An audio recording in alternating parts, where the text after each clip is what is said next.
Okay, Chris, are we ready to start our regular meeting, or are you gonna be working on this one? You are ready, sir. Go for it.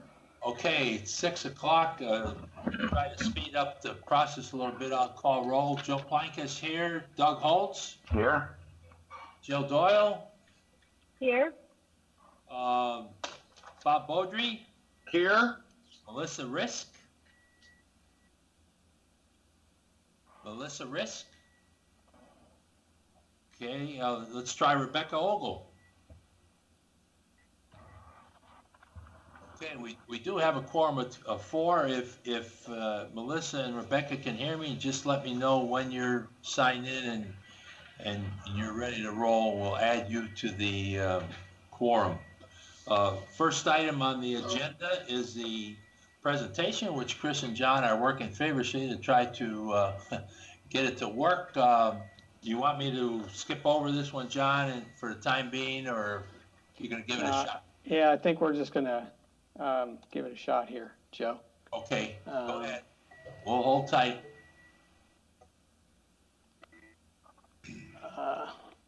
So I want to thank everyone for coming this evening. Welcome to our annual Westfield Redevelopment Commission meeting with the overlapping tax units. This is our second meeting like this. This is the first that we've done online, so it might be a little rough, and I want to set everybody's expectations up front. Westfield is one of the most desirable communities in Indiana. And at the city of Westfield, we work every day to ensure the quality of life for our residents and visitors.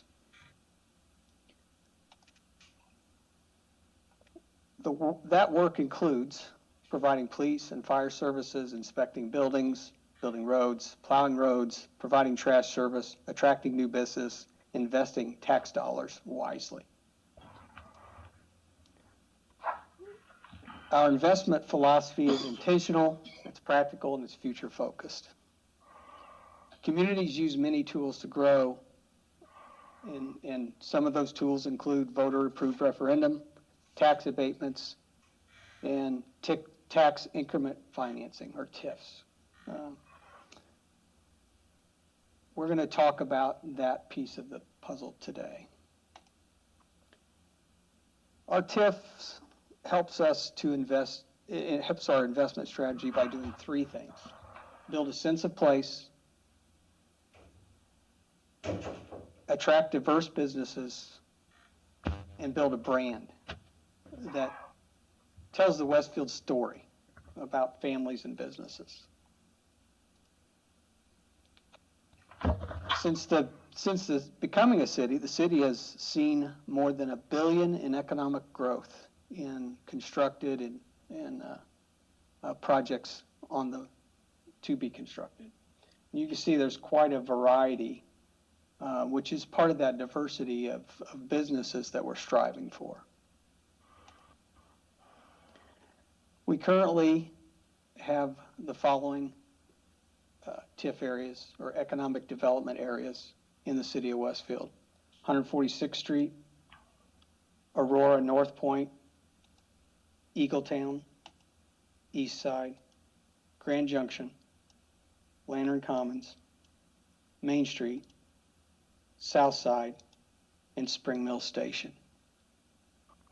We've added Union Square, Wheeler Landing, and possibly the SEP and Spring Mill Center will be coming, and we will talk about those next year as they become part of our EDAs. Our core four are Eagletown, East Side, Grand Junction, and Main Street. This is the core of the activity, this is the core of the city, and this is the, hopefully, long-term, the core of the economic development. Here's the annual report that many of you have already seen, and it shows the information from last year as of the end of December 31st, 2019 for the TIF areas that we're producing increment.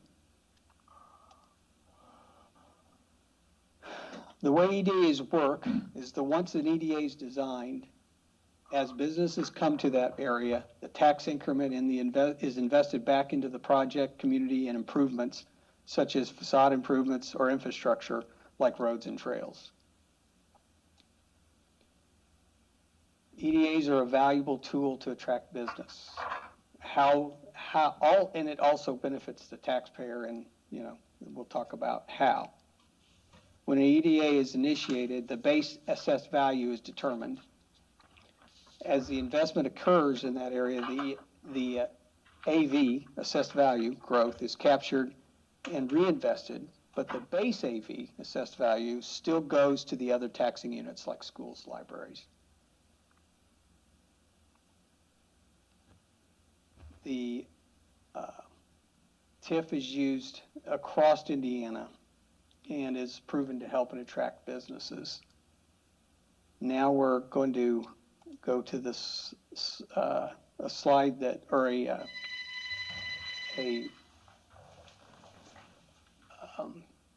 video that Brian Michael with Westfield Schools did for us. And I have to make a slight little change here. And hold on, just bear with me a second.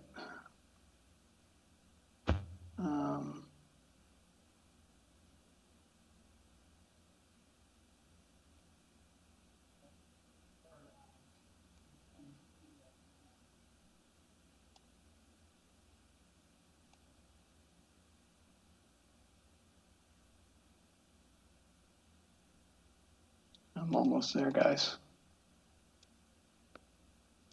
Again, this is a little bit more clumsy than I would have liked, but unfortunately it's part of the process tonight.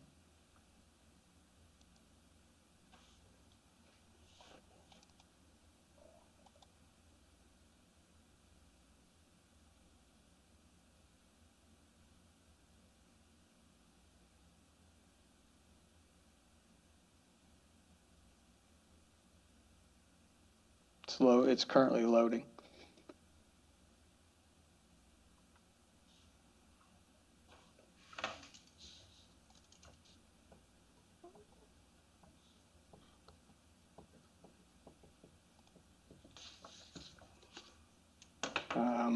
Yeah, Chris, I don't think this is going to load. It has to load the entire presentation, not just that page. Okay, thank you. While we're waiting on this to load, I would also like to mention that we did the pass-through letter and the overlapping tax unit detail. I sent that out to everybody on 29th of June, and I hope everyone received that accordingly.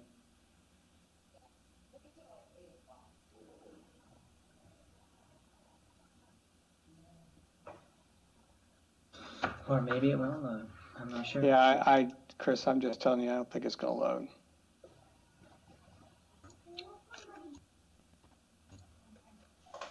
You can post this on the website. Okay.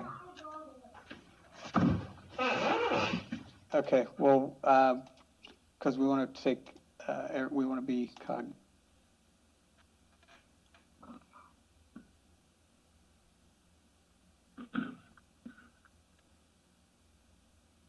John, maybe what we could do is have that video loaded and possibly linked to the proceeds of tonight's meeting.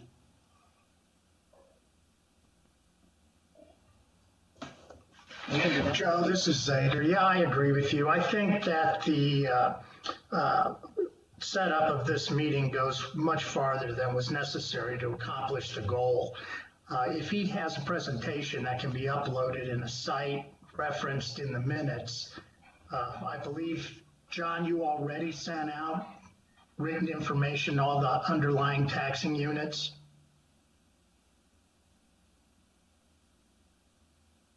John?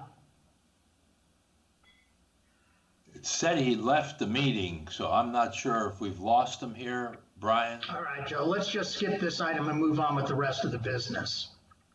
Yeah, well, okay, so let's look at the minutes. I think all of the commission members have received the minutes of the June 15th, 2020 meeting.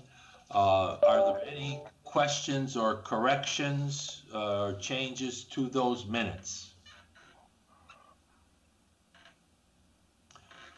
Hearing none, I'm open for a motion to approve the minutes as presented. This is Doug, so moved. Okay, Doug Holtz, motion to approve. Second? This is Melissa. Jill. I'll second the motion. Okay, I think I heard Jill Doyle. I think we have Melissa a has second. joined us also, Joe. I'm sorry? I believe Melissa has joined us now. Okay, Melissa, thank you for joining. Appreciate it. I think I heard a second from Jill. Is that correct? Correct. Okay, so we have a motion by Doug, second by Jill to approve the minutes. Take a quick roll. Joe Plankus, yes. Doug Holtz, Yes. Jill Doyle, Yes. Bob Beaudry, Yes. Melissa Risk. Yes. Thank you. We have the minutes approved. Going on to the next item is the approval of claims. We have a number of claims that have been presented for consideration. Has anyone have any questions or comments on those particular claims for this month?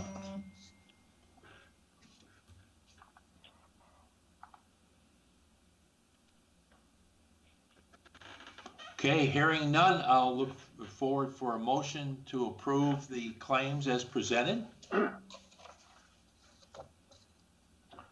is Doug, I so moved. Okay, motion by Doug Holtz. Do I have a second?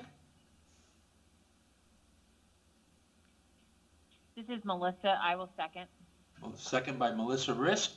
All in favor, please signify by saying aye. Doug Holtz, Aye.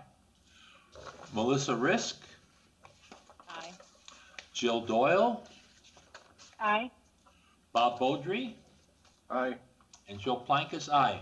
Motion passes. Claims are approved.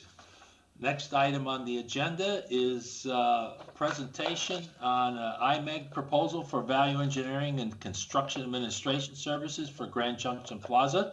John Nail, are you there?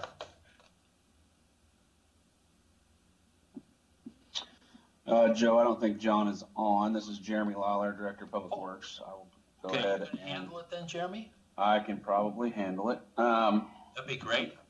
You all may recall, I believe it was last month or the previous meeting, we presented to you a very same effort for value engineering and construction administration for our building architect as well as our foundation architect. This is this proposal wasn't quite ready yet for Imeg. Imeg is the mechanical, electrical, plumbing, and technology consultant that designed all of those things for our plaza. As a part of the value engineering exercise, as you know, that we've been going through, they have to do some re-engineering and things along that line, as well as the construction administration of the actual build that will be the plumbing, mechanical, electrical, and technology. So proposing to you all to approve this Imeg proposal via ratio for $155,220. Okay, do we have questions from the other commission members?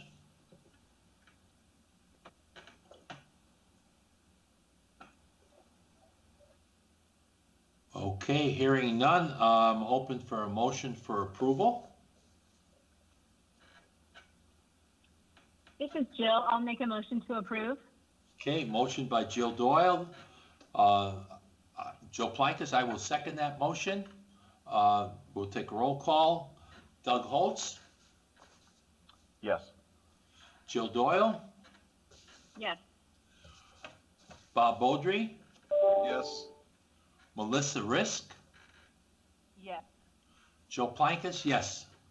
Motion carries. Thank you for filling in, Jeremy. Appreciate it. Yep, thank you. Next item on the agenda is Resolution 08-2020, the declaratory resolution, SCP project allocation area. Since I've lost John, Brian, would you want to cover this? Actually, my partner Catherine's online and she'll explain exactly what it is there. Okay, Catherine, it's all yours. All right, good evening. As you remember, I believe it was last month, the RDC approved entering into the Memorandum of Understanding for the SCP project. Part of the MOU was to set up a sub-allocation Tif area within the Southside Economic Development area to allow tax increment to be generated and collected from the project, and ultimately intended to be pledged towards bonds which will be purchased by the developer of the SCP project.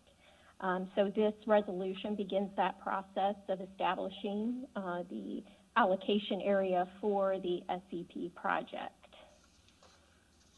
Happy to answer any additional questions. Okay, there was one question I had. Evidently, the lease area, which is about 2/3 of the total area, is the area in question. Catherine, is that correct? That is correct. So SCP has purchased one parcel. The project will comprise a portion of the parcel. And so based on Jim Treat's analysis, financial analysis, that is about 2/3 of the base assessed value that exists in this parcel. So that's what we're looking at as far as the project. You're correct. And having some discussion with John Rogers, the other 1/3 of the area is quite a bit of wetlands and wooded area, and really is not buildable. So that's why we're looking at roughly, again, 2/3 of the total area, as I understand it. Is that? That is correct. So there is wetlands that takes up a portion of the area, which, as you correctly state, is not developable. However, there is a small portion that could be developed in the future, and so that those funds would be generated from that project or separate from what we're looking at pledging for the developer purchase bonds here. That would be handled basically as a separate project then within this area. Absolutely. Okay. Do we have any questions from commission members? So I just have a question. I have one question. Okay. Okay. Holtz here again. One question. I know there's a roundabout that's going in at 161st and Union Street, as well as this project. Could you explain the timing of each of those? Are those going to be concurrent? Will one come before the other, etc.? Could you update us on that? So that is a question I will pump back to the city if they have some information. Jeremy, are you still there, sir? I am. And that's a great question. So what we are currently doing is working to time these two projects up. The 161st and Union Roundabout is really on track to go to construction next summer around July. We were working pretty diligently to try to move that up, but given the financial constraints that NDOT and the MPO are going under, we aren't going to be able to move that up a fiscal year. So we have been working with SEP on the right-of-way acquisition, timing of construction, accommodating an entrance into their development, and et cetera. So we're moving them both forward simultaneously. Hopefully they will build simultaneously as well. Okay. Thank you. Okay. What I would ask, Jeremy, is that you keep the RDC updated, if you will, on your progress on that project. Doesn't necessarily mean a presentation or anything, but just some correspondence would be sufficient to commission members to keep them tuned in. Yep, we can certainly do that. And the last thing we want to do is get SEP open and then close their front door to build a roundabout. So that would at not the very least, we'll get the roundabout out of the way first. Okay, great, Jeremy. I Thank you. appreciate the update. Any other questions from commission members? Mr. President, this is Todd Bertrand. I've been on the entire time, and I may have missed this in our bond counsel's explanation. It is worth noting, at least in a duplicative manner, this is a developer-backed bond, meaning that any increment that falls short of the debt service associated with this particular development agreement, that money, that shortfall would not come from any city funds or accounts. It would come from the developer. And that's worth noting as the risk profile is predominantly on the private side rather than the public side. So basically, it's the same arrangement, if I can call it that, Todd, that we did with Wheeler LLC and also with Randy Zentz on the project at 32 in Spring Mill. Yes, sir, that is correct. We try to manage the risk profile such that the developer has the skin in the game, as often stated, that they're really compelled to perform and get their project at the estimated or projected valuation. If not, then they are on the hook for any sort of shortfall of debt service. Okay, great. I appreciate the explanation and on that, Todd. Thank you very much. Any other questions from commission members? Okay, hearing none, I'll look for a motion for approval of Resolution 08-2020. This is Doug, so moved. Okay, so moved by Doug Holtz. Do I have a second?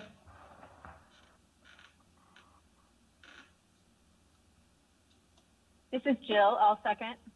Second by Jill Doyle. All in favor, please signify by saying aye. Joe Plankus, yes. Doug Holtz. Yes. Jill Doyle. Yes. Bob Beaudry. yes. Melissa Risk. Yes. Thank you. We have 5-0 vote. That completes that item on the agenda. Is there any other business to bring forward, Brian?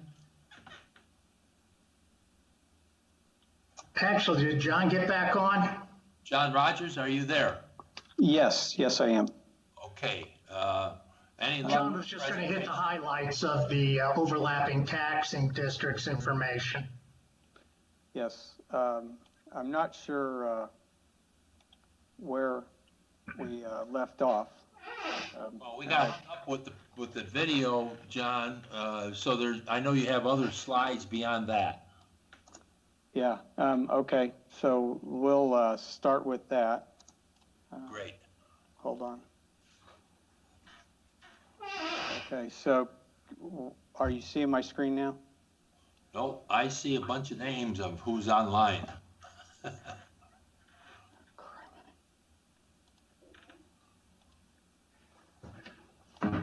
John, you can just do it verbally, just Yeah, okay. Yeah, highlights, and the presentation will be set up so there will be a link to the agenda here or the minutes presented for this meeting so everyone can see the presentation.